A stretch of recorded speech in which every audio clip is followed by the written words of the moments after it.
गोरखपुर गांव में कभी एक मेहनती किसान रहता था। सुबह से शाम तक वो खेत में काम करता रहता था।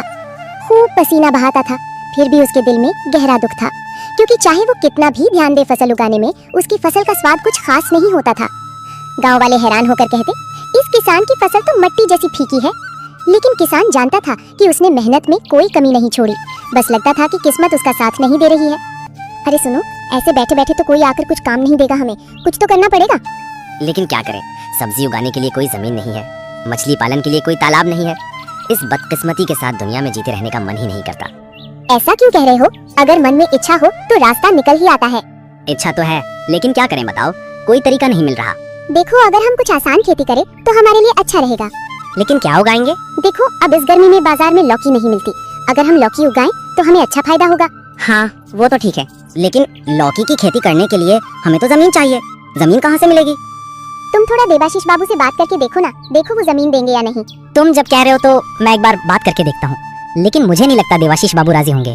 तुम एक बार तो बोलकर देखो, कोशिश तो करनी चाहिए। अगर काम नहीं हुआ तो बाद में कोई और तरीका ढूंढा जाएगा। ठीक है, मैं थोड़ी देर में देवाशीष बाबू के पास जा रहा हूँ, देखते हैं मदद करते हैं या नहीं।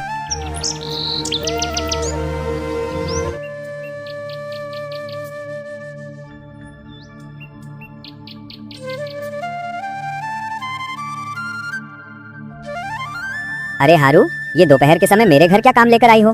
बाबू, मैं एक मदद के लिए आई हूँ, दया करो। तुम लोग तो बस मदद के लिए ही आते हो, जब भी मुझे मदद चाहिए तुम मुझे ढूंढ लेते हो। ऐसा क्यों कह रहे हो? आप तो हमारे गांव के मुखिया हो, मदद चाहिए तो आपसे ही मांगनी पड़ेगी। चलो जल्दी बताओ, क्या मदद चाहिए? बाबू, मैंने फैसला कर लिया है कि इस बार मैं लौकी की खेती करूंगा। अगर आप मुझे थोड़ी जमीन दे सकें तो मेरे लिए अच्छा होगा। क्या मैंने तुम्हारे लिए जमीन खरीद रखी है? जब तुम्हें जरूरत पड़ेगी मैं तुम्हें जमीन दे दूंगा। बाबू, मैं ऐसे ही नहीं मांग रहा हूँ, मैं जमीन के लिए पैसे भी दूंगा। लौकी की खेती करने के बाद जो फायदा होगा मैं वहाँ से आपको पैसे दे दूंगा। क्या मैं आप लोगों पर भरोसा करके अंदर जाऊँ? आप लोग लौकी की खेती करोगे और उससे फिर मुनाफा भी कमाओगे। हाँ बाबू, हमें तो अच्छा खासा फायदा होगा। मैं यहाँ बैठकर आपका मुनाफा नुकसान गिनने वाला नहीं हूँ, मैं आपको कोई जमीन नहीं दे सकता। ऐसा मत कहो देवाशीष बाबू, थोड़ा मदद करिए। अगर आप दया नहीं करेंगे तो हम कहाँ जाएंगे? हमें तो भूखे मरना नहीं है। दुनिया की आबादी कम हो जाएगी, अब यहाँ से चलो, बेकार की बातें करना मुझे पसंद नहीं।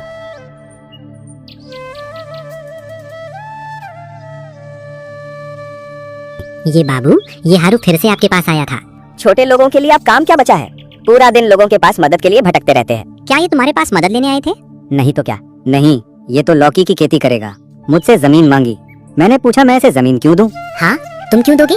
अगर उसे लौकी की खेती करनी है तो अपनी खुद की जमीन खरीद ले और फिर खेती करे। इसीलिए तो मैंने मना कर दिया। उसने कहा था कि पैसे देगा, फिर भी मैं राजी नहीं हुआ। लौकी की खेती से क्या फायदा होगा और तुम्हें भी क्या पैसे देगा? मेरी भी तो वही बात है। और ये लोग भी हैं, जब दिमाग में कोई भूत सवार हो जाता है तो इनसे मदद मांगने में इन्हें कोई शर्म नहीं आती। अगर शर्म आती तो खुद ही जमीन खरीद लेते। आपके पास आते ही नहीं, आपने मना करके अच्छा किया। एक बार मिल गए तो बार बार आते।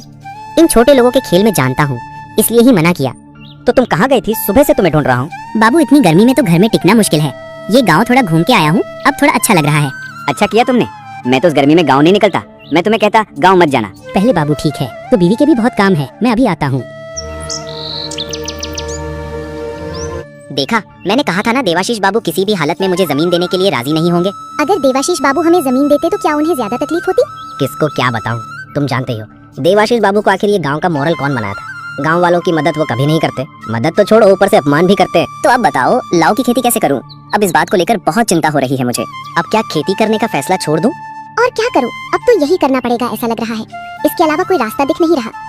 अरे यार, तुम लोग इतने परेशान क्यों हो? किस बात की चर्चा कर रहे हो? और मत बोलो, दादी सोच रही थी इस बार हम लौकी की खेती करेंगे, इसलिए देवाशीष बाबू के पास खेत के लिए गए थे। मगर देवाशीष बाबू ने तो कुछ दिया ही नहीं, उल्टा अपमान करके भगा दिया। तुम लोग क्या करते हो? तुम लोग क्यों देवाशीष बाबू के पास जाते हो?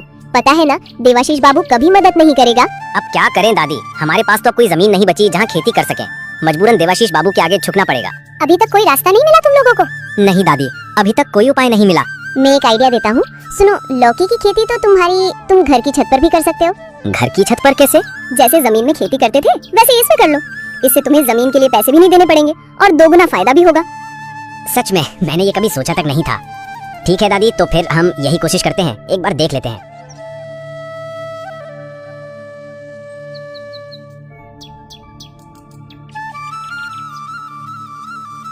ओ बीबी, देखो देखो, हमारे